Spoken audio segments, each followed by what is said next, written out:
Someone in my comments said that they had eternal wanderlust. As a matter of fact, they said when they were 11 years old, they'd get on their bike and just ride and ride and ride everywhere. And I got to thinking about that, and that's what I have. I have eternal wanderlust. Do you have it? That's the first of 3 reasons why I can't give up van life. I have to be on the road. I have to be traveling. I have to be going places. You know, it's my grandmother used to say I was like a horse turd. I was always on the road. I need to be like that commenter and be on my bike and just ride and go places. You know, I'm at this beautiful spot right now. Perfect. And there was a policeman that came by a little while ago, and he stopped and he said, you know, having a good time. I'm like, yeah, I mean, I'm having a great time here because it's just beautiful. We got our little stream, and, you know, Matrix is having a good time here.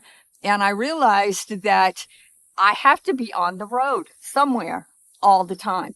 So I asked him, I said, where does this road go? Because I'm curious about these things. I get on the old back roads and I want to know. He said, well, if you go up there 14 or 15 miles and it's a dirt road, and you'll see that you go up through the mountains and you come back down and you'll come to a stop sign. And if you go forward, then you're going to run into a church camp. If you go right, then you're going to go over to some reservoir. And if you go left, you're going to go back down into town. I'm like, this is what I have to do. I have to be exploring all of the time, going on places that I don't know where they go and just to see where they come out. The second reason is I haven't seen everything yet.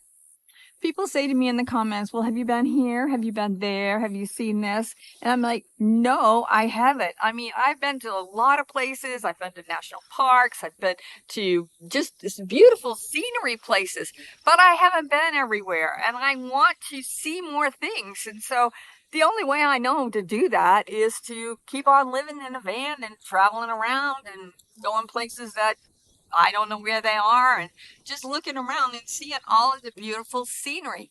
And you know what? I can't take that away from Matrix either. And you might laugh because, you know, well, he's a dog. But you know what? He's been in that stream swimming this morning and he's rolling around in the grass.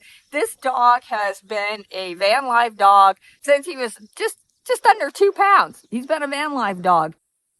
What would I do with him? I mean, poor dog. I'm not going to settle down someplace and put him in a crate.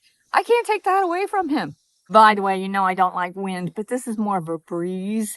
The wind is over there and back, but we have my van is like shielding us from the biggest part of the wind.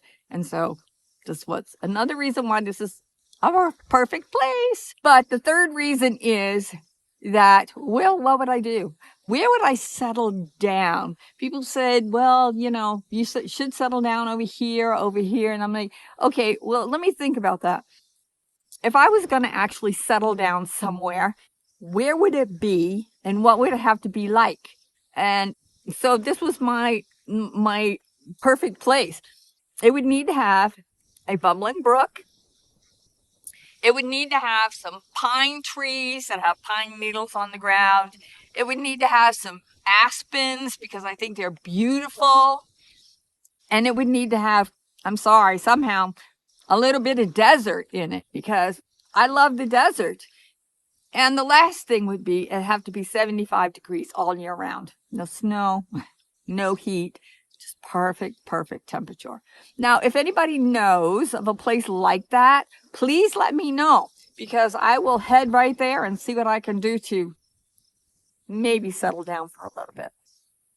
Anyway, those are my 3 reasons why I can't give up van life, even if I feel like maybe I should. I just can't do it. So anyway, until next time.